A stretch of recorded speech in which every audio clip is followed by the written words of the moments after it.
Welcome, everybody, to Generation Dan, the only show that is a locomotive and a steam engine and a tiger shark and,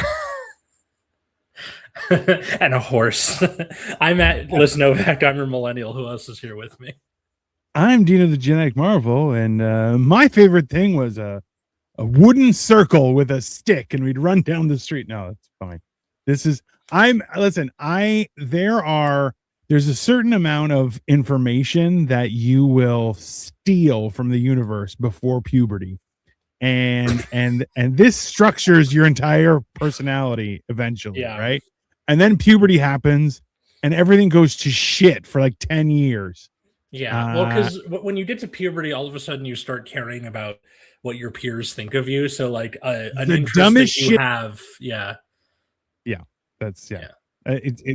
Victoria says good afternoon. Jim Eaton says good afternoon. Good afternoon, Jim. Good afternoon, Victoria.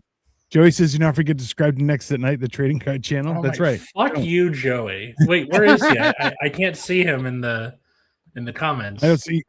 He had added it before in advance, before we even started.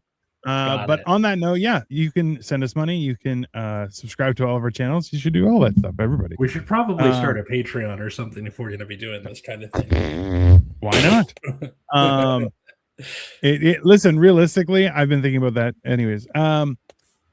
There's a lot of things that you do. I would say probably everything you do before the age of 12 has potential to be on this list of Tism topics, because you just buckle down. I think at some point your parents are just like, I'm just happy you can read. Just whatever you want. It's fine. Just go learn shit, you know?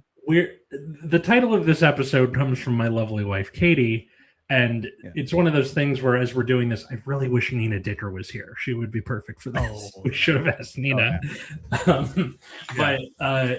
We're talking about the things that you're into as a little kid, where like you are down there with your trains or your sharks or your dinosaurs or whatever, and then an adult comes and goes, "What are you doing there, sport?" And you like spout some unhinged, hyper-specific thing. Correct. And you're like, that kid's probably on the spectrum.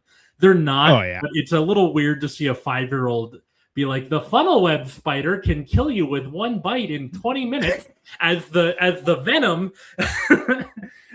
First you get aches and pains, and then you start to sweat, and then you turn blue and froth at the mouth. Death follows if you don't get an anti-venom in time. And you're like, can you read? Elio. Kind of. Yeah.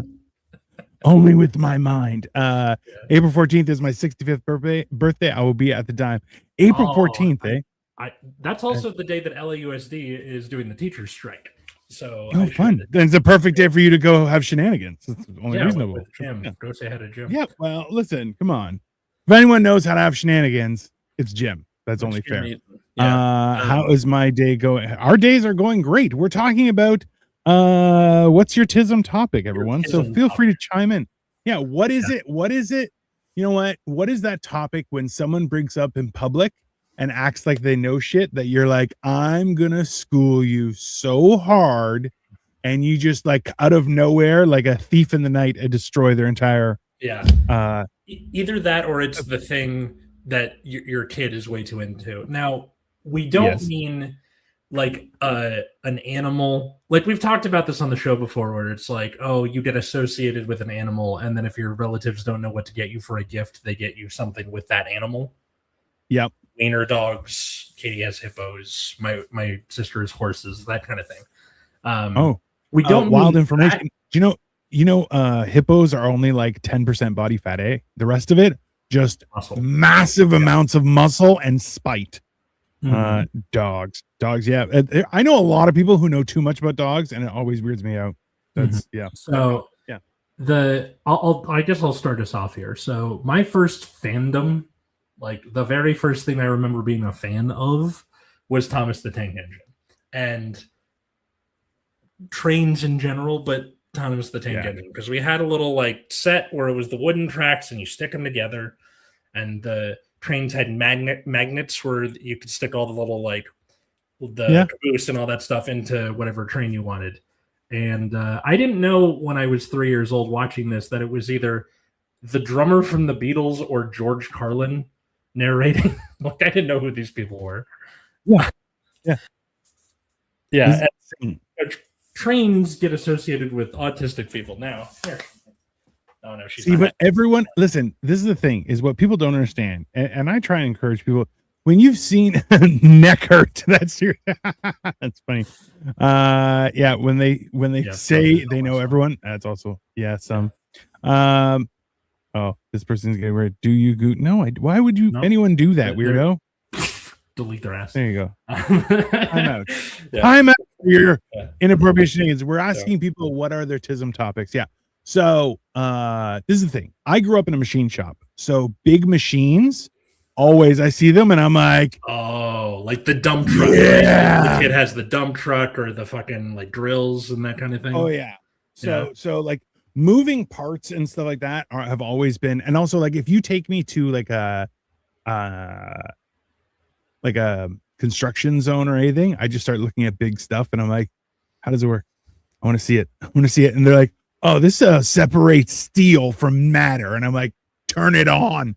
I want to shoot something. Like it's always, it's one of those things where like, and this is the thing is trains specifically, new trains suck shit. Okay.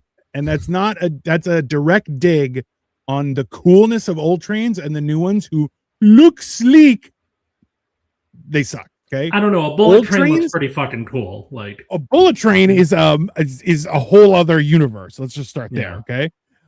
Versus like an old school train, man, like a steam engine. If you ever seen a steam engine do anything, coolest thing you've ever seen. It is honestly one of those wild things that, the fact that nuclear power is also a steam engine, where they're like, we split the atom, and instead of like, oh, that moves the thing, no, that just boils some water.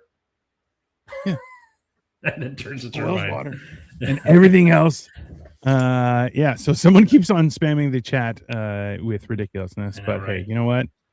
Go live your life. I encourage you. Block the other. I don't see. This is the thing is too, like when you see, I think that is a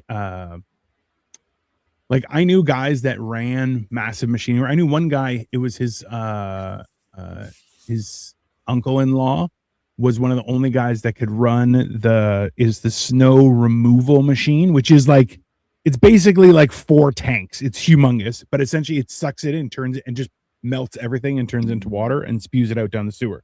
But it's when there's too much snow and you just have to get rid of it as opposed to find places to put it. But he was like the only guy that could drive it in like the eastern seaboard. So he would get flown to New York, and they would, like cool stuff like that.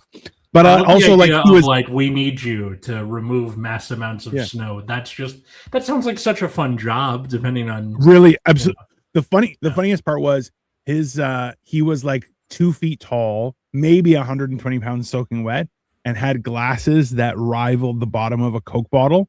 And he's like, I'm the guy. And you're like, you're not the guy for anything. But this was his thing, and he fucking did it. So on Hey Arnold, the guy who was a demolition dude was really short, like the short bald guy that lived in Arnold's apartment or whatever. Hey, short kings have their place in the world, and I think they're unsung heroes. They are still I do that for my job. I use giant trucks that are like 75 Okay, so this is one of those things where I'm like, I like being able to drive anything. Like that's like, people are like, okay, but have you, like, I can drive anything, but I'm like, yeah, you just need to explain it to me and I'll figure it out. Like, it just gives you time. And that's why, like, people are like, tank, I'm like, oh, I can figure out a tank. Helicopter, I'm like, yeah, I'm like, I know just enough science that I could figure out the controls, but not enough to actually be good at anything. It's a weird world I live in, but yeah. I wonder if, like, so I was asking my sister-in-law and my sister and Katie, like, what's yours? Because for boys, a lot of it is like building and destroying stuff. Yes. Legos, blocks, that kind of thing, moving things. And my sister-in-law goes, well, first I asked about my nephews, because this is a show about generation. So I was thinking, what does our next generation into? And she said, for one of my nephews, it was dinosaurs, and the other one went through a bunch of them, but didn't say what it was. And then I go, what about you? And she goes, pink. I'm like, pink what? Just pink, the color pink. Anything pink. I assume. I get it. Barbie, that kind of thing. Dolls. Yeah, I mean, like, but listen, that's it. It's colors. I knew somebody was into shapes. I knew people that were into weird stuff too. Can you drive a non-synchronized transmission with split axle? No, but I could learn. Hey, if you give me 20 minutes with someone who knows how to drive it, I can learn. I can drive. I'll figure it out. I'm very handy in, if you can explain to me how something works, I can extrapolate what it can do. I'm good at that. But the problem is that people are like, I don't trust you with anything. And I'm like, yeah, that's also fair. That's pretty reasonable because I have, nothing in the game. But I don't know that, like, even my dad, the first couple houses that we bought because we moved outside of the city and we were in the suburbs. And when we moved there was no highway even. Like, it was just country roads. So, like, he liked where it was because you could hear the train in the middle of the night just passing through. And you hear like a woo woo, like a full like it was, and there was always like he was like just loved hearing it. So when I went to UC Riverside, you could hear that too, and now it does make me a little sleepy because you would fall asleep to the sound of the distant like train whistle, going across the horizon. Non-synchronized transmissions have to have the RPMs going at the correct speed to work. So it needs to be moving. So that just means you have to have the RPMs at a certain spot to switch gears. So it has a much more controlled situation, and it's not as loosey-goosey as a normal car. Mm-hmm. Like a normal car, you could do it everything. You're just going to damage something. I've learned how to drive trains. That's fine. I mean, that's pretty awesome. There's forward and then there's backward. I mean, it's pretty simple, but have you so actually, you know what? And my wife she makes fun of me because there's a movie called Unstoppable with Chris Pine and Denzel Washington about a runaway train. It's based on a real story. If you have not seen it, watch it because it is all trains all the time, but it's also like the science of the train and like the physics of trains and stuff. Like, it's very nerdy, but at the same time, I watch it and I'm like, oh, fucking cool, because trains, Damn. It was the last film Scott directed before his death in 2012. Tony Scott. I don't know who Tony Scott is. I don't know who he is either, but that's still really cool. Still he did Top Gun. He did True Romance. He did Man on Fire. Damn. Those are the Man on Fire. Man on Fire is also awesome movie. Yeah, I learned how to drive. A Subway is actually, Subway is it's actually got some nuance to it too. I've heard that. Streetcars as well, because it's all the bad parts of a train and all the bad parts of a car put together to make a horrible experience, that's a streetcar, just so everyone knows. Being on a streetcar is kind of nice, but like driving it, I imagine, is a different experience. The only awesome part about a streetcar is being on the streetcar.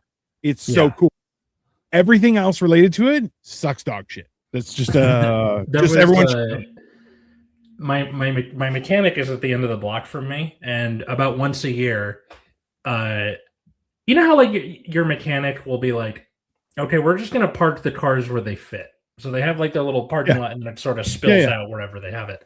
So down the block from them, around summertime, they'll always get a big fucking streetcar that used to be part of the Pacific Electric rail line.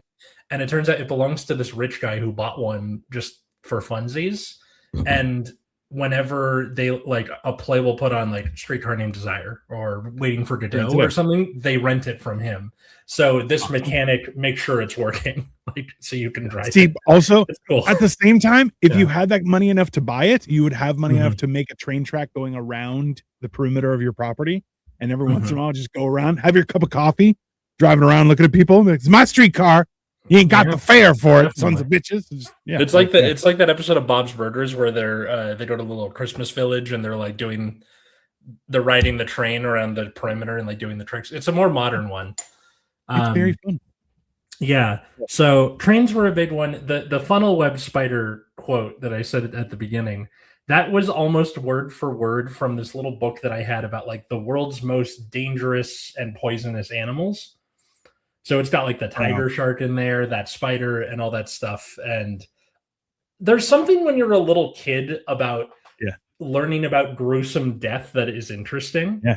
And I think it's because all like the things that your parents read you and like your kindergarten teachers read you is supposed to be like lessons learned about how to behave. And this one is nature doesn't fucking behave.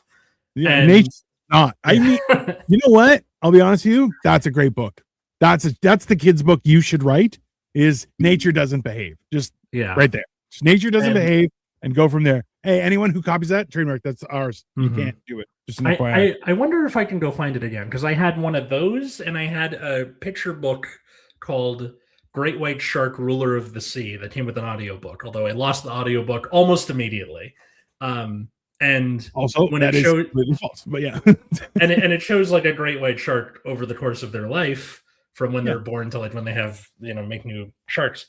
And there's like these horrible, like gruesome paintings because they're paintings of them like they catch a tuna for dinner and it's like the full carcass of the tuna getting bent in half and shit. And it's like, I'm 6 and this is awful. Hey, so that is much similar. We got the Time Life nature series on VHS. Yeah. I'll tell you, one of the first ones was Ocean Life, and you got to see whales kick seals with their tail through the sky because they like tenderizing the seals before they eat them. So they go under the seal, flick it with their tail, and you see a seal go through the sky. And then the killer whales catch it. You see, and the next one was like, what's happening in the jungle? I'll tell you what, monkeys hunting monkeys and then eating them while the little monkey is screaming for its life. It is traumatic as hell. Yeah. Oh yeah. It was the absolute brutality of it. Because it was National Geographic, which like we had National Geographic. Okay, so back in the day, there was this magazine called National Geographic, and it would tell you about the crazy shit happening all over the world. Okay, these were actual reporters, and they would take pictures. And if you remember, there was one chick of a young girl with like a little thing, and she had these really piercing eyes, and she was like sideways looking, and they followed up with her. Her life fell apart. It was horrible. But despite that, that was your only real access to nature in suburbia, right? Otherwise, like, oh, that was a vacation plan, like. Otherwise, you would just see nature. Like we had the luxury of like we traveled a lot. Like we would go to Dominican and Cancun and places like that, and we would always go on tours that would take you into nature. And my dad would be like, "This is good for you," and I'm like, "Is it good for you?" He's like, "No, I hated this. This is the worst." He did not like lizards or snakes. He hated lizards and snakes. It was the funniest shit ever. But you don't know. And then that's the thing is, it's just one thing. And you're like, oh, I'm interested in that. It's funny because you'd think that they would base more education on that. Is that, hey, expose them to as much shit as possible. And whatever they gravitate towards, good. That's going to be your job. Because you love it, good. Figure it out. Someone who loves animals, great. Have them in a zoo. It makes a lot more sense. It is very unprofitable to run the universe that way. But everything also like you get that comes very close to like The Giver, the dystopia book, where it's like you show promise in this, we're giving you this job. It's a little perfect. That is what this world needs instead of a bunch of people who are doing weird shit. That's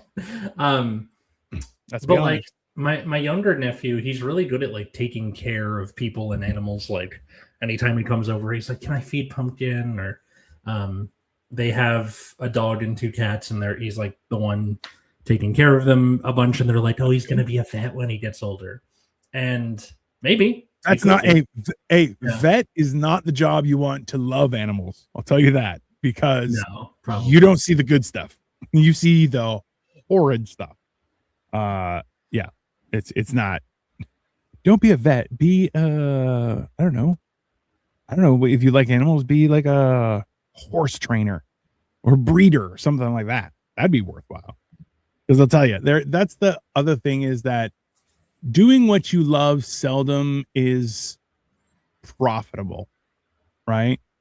That's I think one of the bigger problems in the universe. That's like because realistically, you should be able to do any job and make a living, That's like that's one thing that I've always believed in. I'm like, if you put in 40 hours a week, you should make 40 hours worth of, like, you should be making good money. Whatever it is. It doesn't, like, I'm not saying that, oh, we should all have Ferraris. No, that's crazy. But we should all be able to afford our own car. We should all be able to afford whatever groceries we want. Like, you shouldn't, if you work 40 hours a week, you should be able to survive, right? That's only fair. That's enough of your. I think I found the book, Tiger Sharks and Other Dangerous Animals. And this came out in January 1998, which totally lines up to like when I would have learned to read. That would have been like brand spanking new at the time. So part of me wants to order it on Amazon and see if it's the same thing or if because like I remember the shark being posed a certain way where it's like curled around and coming at you. I don't know. Part of me wants to go hunt this book down again just so I can, because I remember that funnel web spider quote like in there. I feel like the list was a little bit indulgent, but yeah. You know that funnel web spider only needs one bite and your life is over as you know it. I was going like 70% Daffy Duck. Oh yeah, that's fair. I feel like what are some that has stuck with you the whole time? What it like that like you try and not involve in your daily conversation, but as soon as you wait for other people to start talking about it, and then that's permission, and then you're like, all right. I feel like it's a form of masking, the autism masking, where you're like, I'm trying to be as normal as possible, and where anything history related, and because I'm good with remembering specific years and stuff like that, so sometimes I'll intentionally get the number wrong and then do the right number. World War I, was that 1913? No, 1914 when it started, that kind of thing. Just to seem more normal.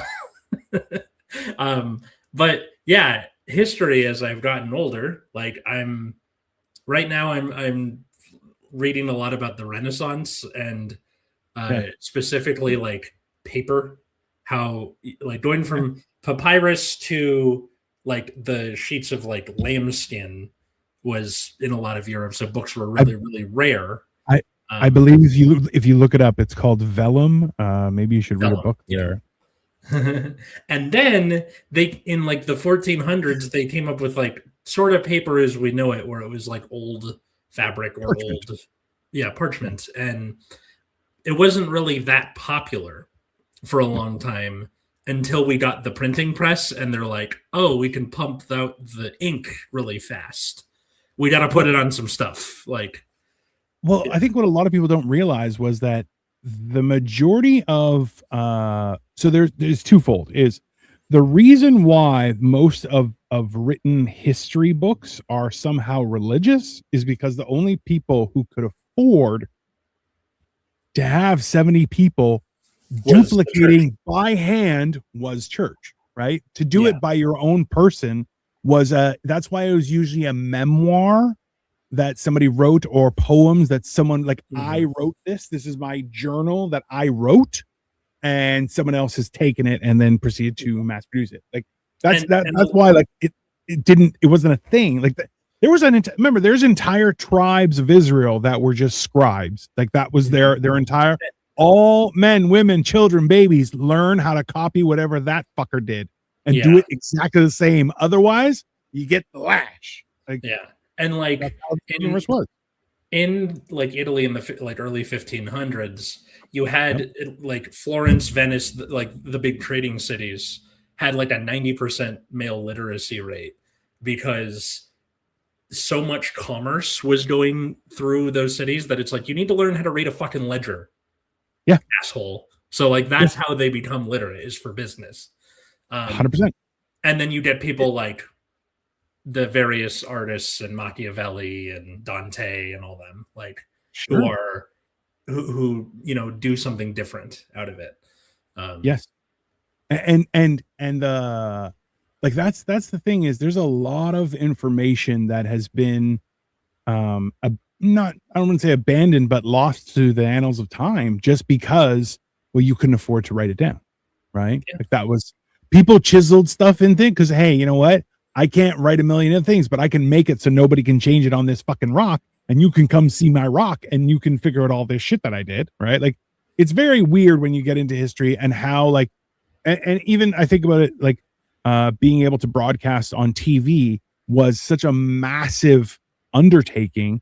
And we all, I'm not sure if you remember public access, but like that was a huge thing, but it would still require a lot of funds that needed to be garnered from your own resources to be able to access that stuff, even though it was meant to be accessible. And now you have the internet, which has essentially made everyone with a webcam or just a cell phone, forget about a computer, can do everything that a thing can do, a TV station, which is insane, right? But that then you get the good with the bad. The first book that was loaded onto a tablet from a cloud. Fuck you, Jim.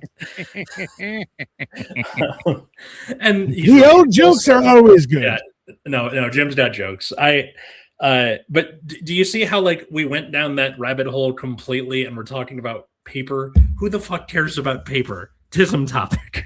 History 100%. That's one of those things though, like where it's all Al Gore invented the internet. He didn't. Erwin, we all know the lies that Mr. Gore has spewed. I don't know, it's always thinking, like, for me it was comic books. I loved comic books, like, and I knew about that's a lot of kids' first like comic book characters. Yeah. And then like the lore behind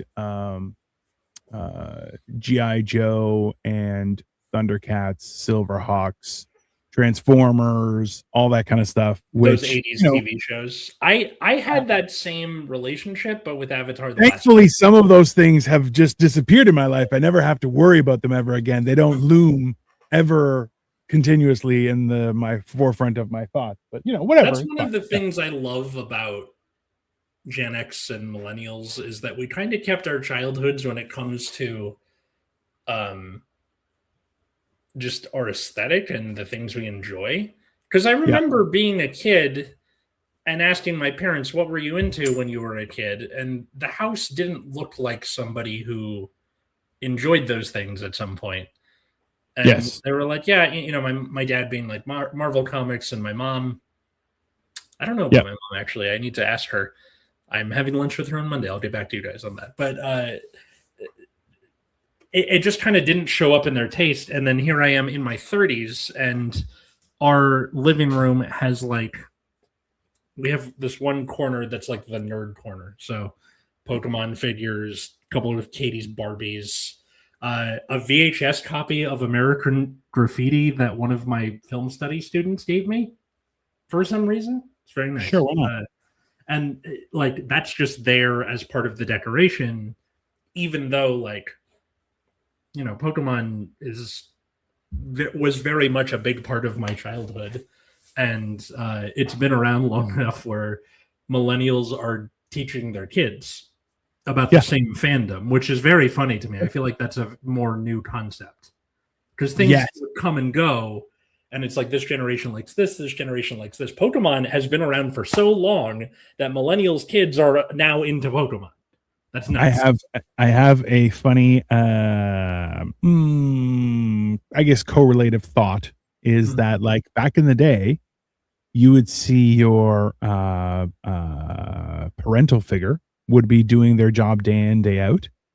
But the thing is, like, and like I think about this is like, say a metal worker. A metal worker was also a good metal worker, at least, was also some level of scientist who was experimenting with compositions and foldings and heats and all those and coolings and all those kind of things, right? So like your work also had to be your hobby because that differentiated you as a person, as a tradesperson, and so on. So like you would share the interesting knowledge with your children so they could learn and continue on. And you're like, the trade that you're passing down is your skills as a Pokemon trainer. Like that's really what it is, right? It's not, we're talking about Tism topics. And like, well, because I'm trying to think about that. My parents were in medicine, and that's not really something where, they're not like forcing us to go into med school. Like someday you will take up the mantle of doctor or nurse.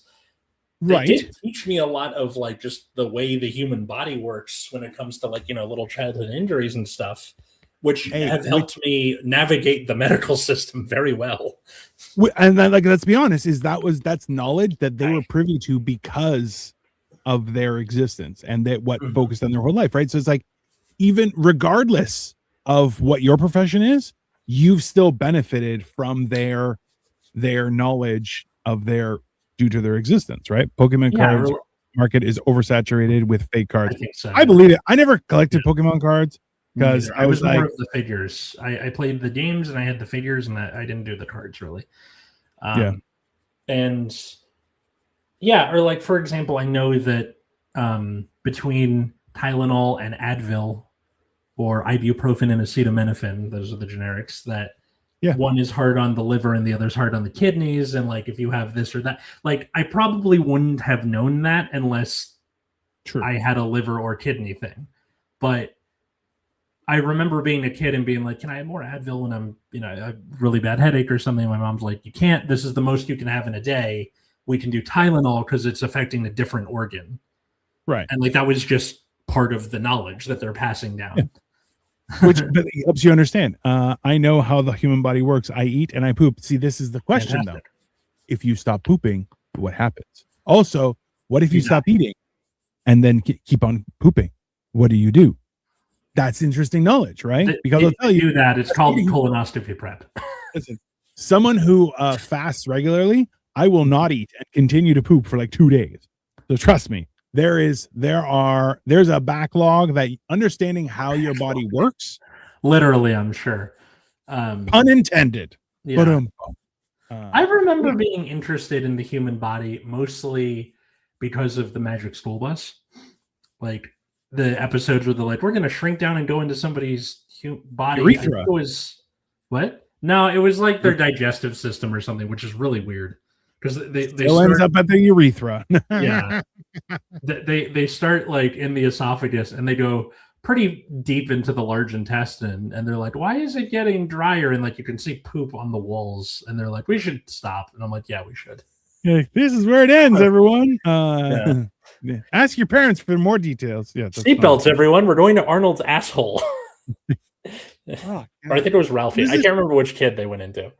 I remember weirdly, like when I would start learning about stuff and I would start getting interested in stuff, and then I'd be like, okay, hold on, what do I need to become proficient in this as a career? What do I have to do? And then you have to go do this course and you have to do this. It's gonna be 10 years of I'm good, thank you. And I just walk away. I'm like, I'm interested in that. I'm not interested in spending 10 years doing it, whatever, right? Want to never have a poop problem. Raw almonds every day. I don't know. I'll tell you right now. You need more fiber just as a society. Yeah. I have been looking at some stuff it's psyllium husk is apparently really good fiber. I've been increasing my fiber intake regularly, and it means I've been pooping all the time. But my thing is, I can't spend all day on the crapper, people. I have to be productive in some level. That's why my wife doesn't make me smoothies anymore, because she makes smoothies with spinach and berries and bananas, and then you spend half your day on the toilet, which I'll tell you is also a thing. Like now I've started to learn about diet and calories and how the body works and how it digests and all these kind of things, which I'll tell you is very, very useful information. However, there's so much dog shit information out there. If you eat your breads first, and then you eat your protein, you're going, okay, whatever. You know what? 11 servings of bread. Really? 11? It's a little much, guys. It's not even that. Like, the one cool thing is right now is everything has added protein. So like after this, I'm making, it's a mug cake, but it's a high protein one. So it's 28 grams of protein, but it's also a cinnamon roll cake, which listen, man. My prediction, so protein is the new, like, what was the thing before protein for, like, we've inserted this into everything because this is the new, like, in chic thing. Fluoride? No. Fluoride, no. Chia seeds? Not the actual foodstuffs, but like the thing where it's like, this has added blank. quinoa, which is spelled quinoa, so everyone could go shit themselves for all I care. Okay, quinoa. No, what's with everything? Well, yeah. I mean, there's I can't remember, chicken. But like blackened chicken, blackened fish, blackened everything. I don't need that in my life. Just calm down. Just grill the chicken. Okay. Again, not that. Like, if someone in the comments can enlighten me, but my prediction is the backlash to the additive protein and everything is going to be fiber and everything, and we're going to have shit your pants summer, whenever that is. Oh, I love it. Gluten free. Thank you. That's the thing. Gluten free. Yeah. Yeah. Which, hey, if also, so if you Kelly Zemnickis. Mm-hmm. So Kelly was telling me how she developed a peanut allergy, and over the course of a few, so well over the I think I don't remember the years. I think she said it was quite a few years, but like it's been 15 years since she developed it, and now she's no longer allergic to peanuts because like her doctor's like, okay, so this is what we do, because it was like a mild allergy. I'm like, yeah, you just got to overcome it. There was another girl who found a book from the like the 50s or something, and it was like, oh yeah, if you shit yourself every time you drink milk, what you need to do is drink milk for 2 weeks and then your body will figure it out. And she was like, no, that can't be right. 2 weeks, no more diarrhea. Interesting. Yeah. Just all you have to do is just hardline dairy for 2 weeks and you'll shit yourself into health. I don't have any of those, but like since I turned 30, pumpkin, stop it. Since I turned 30, I get the seasonal allergies when I didn't used to. And I was like, did this come with the wedding ring or something? Because I didn't used to have this before I got married. It turns out when, like, as you enter new decades, things just start to happen. Like in your 30s, typically is when people get like worse allergies to something. And your 40s is usually when you start having problems with dairy. So that all kind of fits, I think. Well, it's weird. So I have a couple of my siblings have bad allergies. 2 of us, so out of 5, 2 of us do not, and 3 of us do have allergies, and they were really bad. But then also 3 of us are colorblind, like not severely, just red green. Me and my sister are not colorblind, which is hilarious. But like weird stuff like that, where like seeing it in action. Christmas, like you go to somebody's house for Christmas, and you're like, hey, does this all look the same? every year, and you know those circles made up of circles with 2 numbers, like it'll be a 2 and a 7 or 2 and a 9, and I'm like, you can't see what number it is. Be like, no. I'm like, ha, your eyes are shit. And then it was schizophrenia shows up when you're 25%. I didn't know that, Jim. Yeah, I didn't know that either. I could beat all millennials with just a peanut butter cookie. I think that's more like people associate that more with like Gen Z, because like apparently, and I know this only like talking to the old head teachers at my school, they stopped allowing like peanut butter and stuff around like 2010, 2009, like around the beginning of Obama's term, was like no more peanut butter, which is insane. That made things immediately worse, just to be clear. But go on. I think that also had to do with Michelle Obama's like healthy eating initiative that she did, which mixed results apparently, but peanut butter is good for you. I don't. Yeah, like, it is. That's great for you, but it's actually that's the that's the same shit where people are like, pizza's a vegetable, and you're like, what the fuck are you on about? Like that's French fries, that counts as a vegetable. No, it doesn't. It doesn't. Hey, I'm a big fan. Do you think we could do a fart on live show support for the troops? God bless you and God bless the troops. So it's more likely than it has ever been in history, but I like to only fart. I only fart on a toilet because I'm got those good acoustics. Well, no, I'm progressively worried about shitting my pants. We've discussed this on this show many a times. It's the whole idea that, like, I say you shit your pants and then you stop shitting your pants. That's when you become an adult. And then you start shitting your pants again, and that is when you're a senior citizen. Mm-hmm. And a couple weeks ago, I gambled and lost, and I was like, hey, I'm not like, I didn't have to change my pants, but I did have to change my underwear, which, technically that still like counts. The fart is a little too wet. Yeah. If you don't have to change your underwear, it doesn't count. But if you have to change your underwear and not your pants, it's still better. But like, I've had situations where I had to change my pants, and then I'm like, what a horrible human being. Like, it's just absolutely. So I would not fart on camera unless I had a fart coming. And even then, like, I have a whole recipe. There's a bit I do about it that helps people understand how medically not to shit your pants. Actually, do a rub and tug to support the troops. I mean, I'm not going to do the tugging. Yeah, probably not the rubbing either. But also, never mind. I'm not doing that. Sure. Smart. I asked Katie what hers was, and she gave me a very interesting answer, which is the Titanic, the sinking of the Titanic.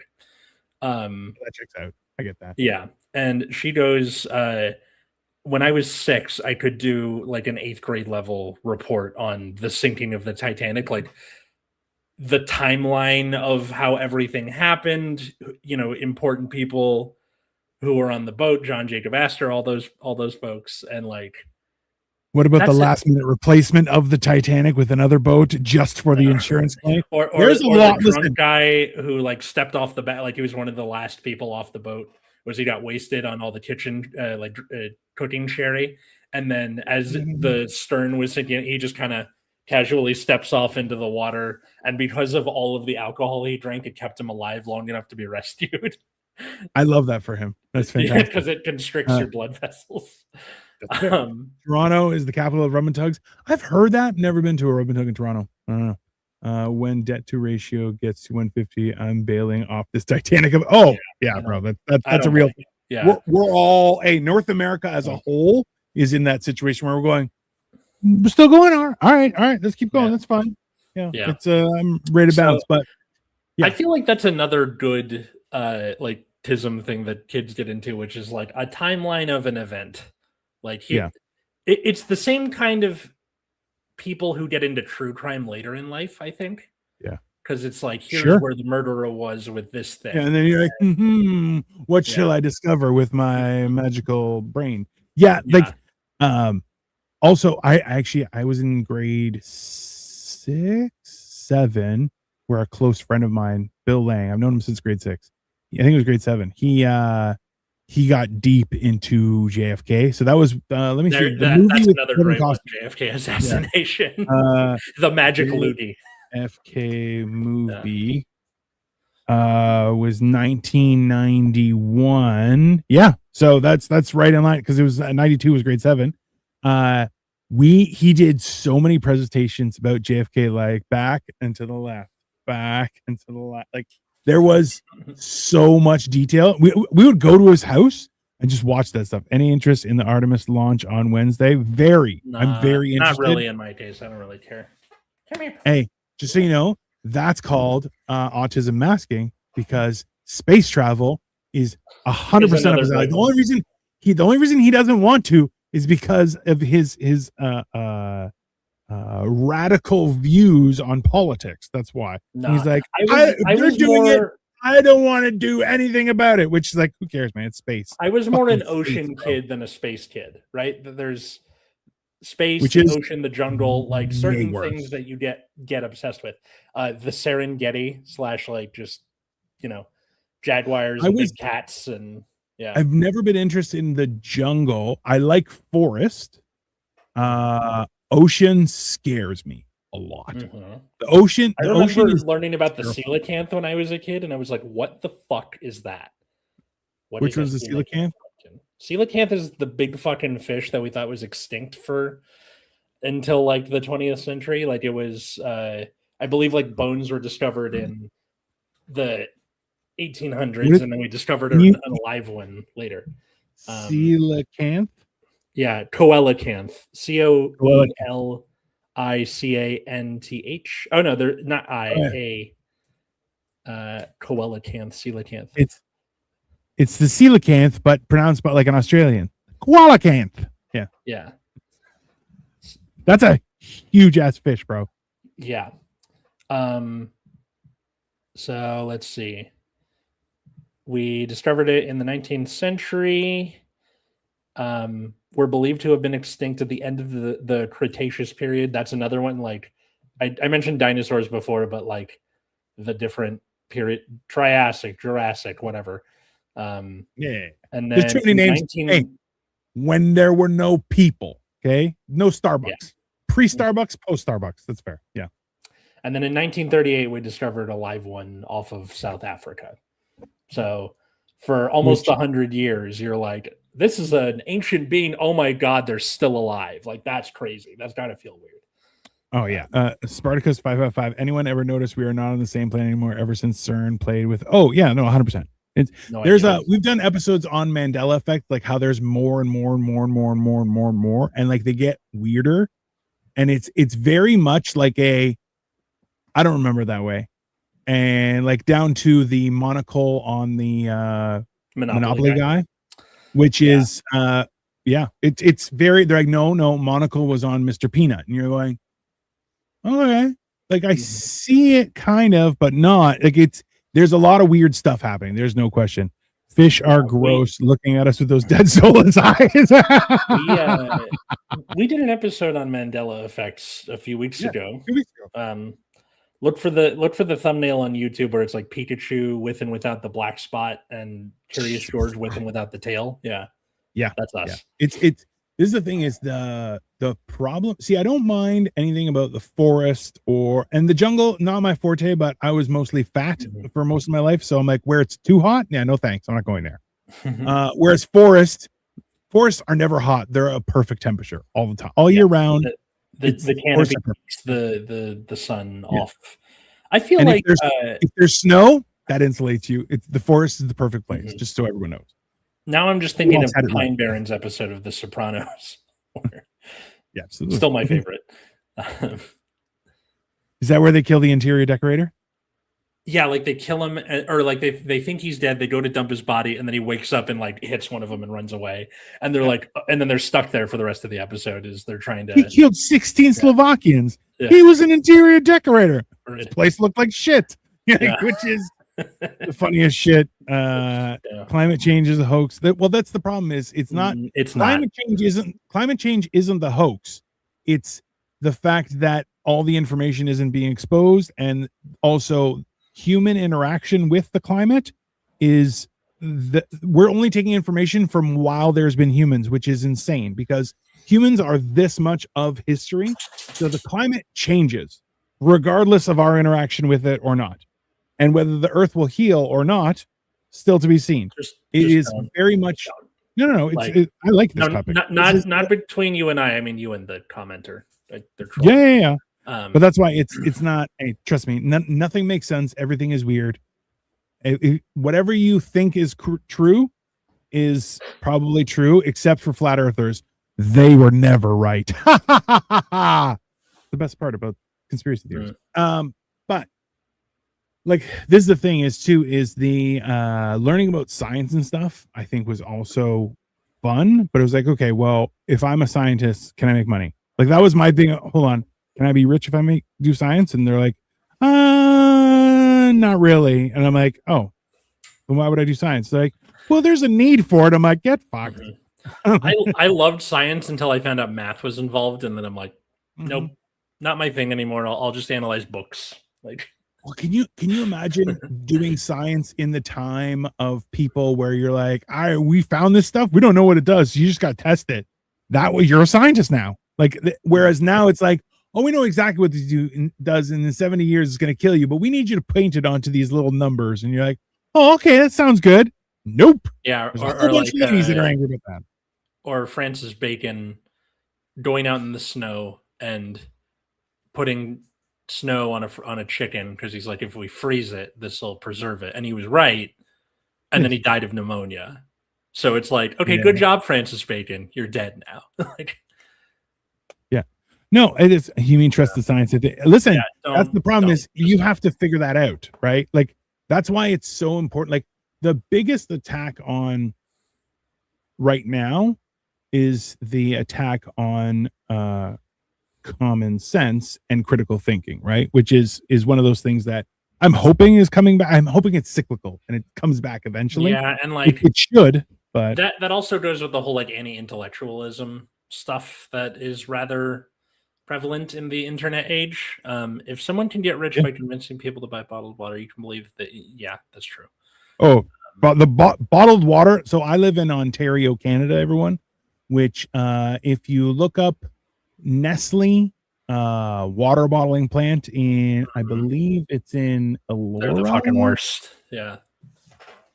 They're the worst human beings since pick a Nazi. Oh no, worse than them. Yeah. Like Eve. Can we say Eve? Like she's the one that got us into this. Let's call it her. Let's do that. Like it's yeah, then you know what happened with Nestle, and realistically, Nestle is getting our water for free and then selling it back to us at an exorbitant amount. Which, and they hey, why is that happening? It's a good question. Yeah, and in areas with less safe water sources, they steal all that water, and then people have to make baby formula with not good water, and then their babies fucking die because of Nestle. Yeah. No. That's no. Hey, no more bottles from us. Oh, listen. You know what the only problem is with this is that your alternative is what? Dasani? That's not water. Aquafina? Definitely not water. Smart water? No, thank you. I mean, on paper it should be you carry a water bottle, but like in the US, and I'm not sure about Canada, but at least the US, like a lot of people are like, you don't drink from the tap. Everyone gets a water filter, and in Europe, that's definitely not the case. It's not needed. No. Hey, clean water should be a priority amongst everyone, and the problem is it's not, right? And that's the people thinking that, like, hey, the CEO of Nestle was like, clean water is not a human right, and you're like, yeah, that guy should be burned at the stake. And when I say burned at the stake, I don't mean figuratively. I mean any other CEO who thinks clean water is not a human right should be televised from the Vatican of him being put on a cross, crucified, and then burned alive. I think that's reasonable because he's a bad person. That's probably up there with Judas. Yeah, that's fair. As we get closer to the end of the episode, I'm wondering, like, in the future, I wonder what it would be for,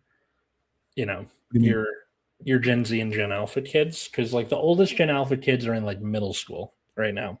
Yeah. And like, do they have their little thing from when they were kids? Like Roblox for sure comes to mind, but not that I know how that works. But yeah, I would be my bigger concern, and this is something that I'm sure you're seeing more of, is kids not being kids and not having healthy hobbies or associations and like I have a mixed feelings with the idea of a safe space. I think all spaces should be safe, but I also think you should be capable enough to defend yourself or analyze the situation and say, hey, this isn't for me, and be able to walk out. So, but the thing is, like, hobbies and rabbit holes that you make by your own design and try and learn stuff and things like that kind of stuff was your safe space, because I was in charge of how I learned, how fast I learned, how slow I learned, how involved I was in this universe that I was creating by myself, right? So it's one of those things where, like, there's we're definitely going to see when do you start getting homeschool kids, like the COVID kid? When does that start? Have you started getting kids that were? So, hang on, I'm trying to do the math right on this. Right now, the kids who are graduating high school were in middle school, roughly, when COVID happened. So the kids who are entering high school now were in elementary school, which means that they could kind of sort of rebound. And I think also, if you were in third grade or below, it was easier to, because for kindergarten through third grade, you're learning to read, like what letters, what sounds, letters, like that kind of thing. Fourth grade on, you're reading to learn. So if you like miss out on that, it's really fucking hard to come back. Just the younger you are when something happens, it's easier to. Yeah, definitely. Kids shouldn't get phone at 10 years old. They should get mountain bike. Yes, I agree with that. 100%. Yeah, like, my kid, if they get a phone at all, is getting a dumb phone until they're like 16. I think, like pooping your pants, you stop pooping your pants, you get a smartphone. You start pooping your pants again, you go back to the old you get a flip phone that can text message. You don't need the internet. You're fine. That's There was. So like, this is the thing. Sorry. Yeah. No. I'm Gen X as well, right? And I'm the youngest of 5. So I'm while my age is not is on the border, my experience was very Gen X focused. Because my siblings, right? So, but that idea was there weren't safe spaces, no, but you were allowed to learn easier. You know what I mean? Like you weren't. Listen, there were always people, and I'll be honest with, I was picked on at times in school because I would ask stupid questions. But the fact is that, I'll be honest with you. I asked how you get Richard from Dick. How do you get Dick from Richard? And a teacher threw me out into the cold, bro. And I'm like, you're a piece of shit. But I got it back later on. I just wanted to know, man. Yeah, I get it. I'm like, it doesn't make any sense. It doesn't make any sense. I think one upside about like, you can be annoyed with the education system and like how kids are coddled or whatever. One upside of time passing is that teachers are treating their students a little more like people, which is good, than before versus like subjects, if that makes sense. That doesn't mean it's perfect, but it's an improvement. Or like how Gen Z is like more focused on mental health. That's great. That's awesome. Yes, 100%. Yeah, and when you were saying that whatever Tism topic that you happen to be interested in, that was your thing when you were a little kid, because you're right, the world is made for adults, not kids. And especially for like modern kids, there's not really like media made for kids quite as much anymore. Most of the good media that you're getting that is made for kids is old kids media. Yes. And a lot of it is either like for babies or adults, and there's not really much of an in between. And I feel like teens get left out in the cold. There's not really like, and on that note, like I really feel like there is a solid market for like adolescent education through YouTube or whatever like that, and just have a channel like, okay, I'm going to teach you how to do normal shit, like, and just go through, hey, this is how we're going to learn it, Yeah, and like if somebody was to do that, you'd have to thread the needle in a way where you don't come off as creepy. Like, otherwise you get into Mr. Beast territory and it's creepy. But bro, I called creepy on Mr. Beast like years ago, and people were like, no, he's just autistic. I'm like, nope. Sorry. It's in those sharp eyes. There's no emotion. It's who was the one who put it up? Hold on, I think it was Erwin. Who was like, fish are gross. Look at us with those dead soulless eyes. 100%. I would call people out. I'm like, oh, you got shark eyes. Where he was like, yeah, there's no life behind there. Only black eyes, like a doll's eyes. Black buttons. Education has gone out the door today. Absolutely. Well, and that's the worst part is that healthcare has gone out because we became stupid. And the fact is we stopped caring for ourselves and taking care of our own health and being proactive in that fashion, because let's be honest, we were burdened down and told to become tax revenue. That was it. Since the age of cell phones, people are dumber. Oh, that's yes and no. Gosh. It's that you have access to more information that's not vetted by a certain like I think it's just the FCC or whatever. So more information equals more bad information also. But it's also too, you don't have to memorize anything because it's at your fingertips, right? Like it's a weird thing. I just block American Epstein Media. Hey, if you can read books, great. I'm trying to work back up to reading books because I'll tell you, I got TikTok brain bad. But we should get that book that Sarah recommended us last week. What was it called? Dopamine Nation. We should look at that and read it. Let's see that. It's not a bad idea. Let's see if I can find it. Dopamine Nation. I think I'm gonna start listening to books online. Books? Awesome. Yeah. Because I won't read them. I might do it like a picture book where I'll follow along and read, be like, oh, okay, yeah, these are words. That's it. But especially using chat. 100%. It's all to confuse them out. No, that's the problem, is becoming self-sufficient and healthy is the government's worst nightmare. And that's in actuality the best way to fight any sort of quote unquote oppression. Become knowledgeable and become self-sustaining. Those are the two things that will make your life better and make you greater in the long run. So, So for people listening, what is your Tism topic? What was the thing you were super into as a little kid? Leave it in the comments. We're curious to see what you are into. And I'm gonna go see if I can find that the thing with the funnel web spider. Show it next week. Just read it online to people. Absolutely. No, hey, there's nothing wrong with that. Yeah. No. Diet or zero or smart. No, I don't drink anything. Who's got the cookies? Jesus. I assume they meant the drug. Kids need hands-on teaching. You're right. And we do need to bring back like wood shop, auto shop, home ec. Like that should be a thing. And drafting, in order to do that, you need to fund schools better. Anyway, what? Plumbing, welding,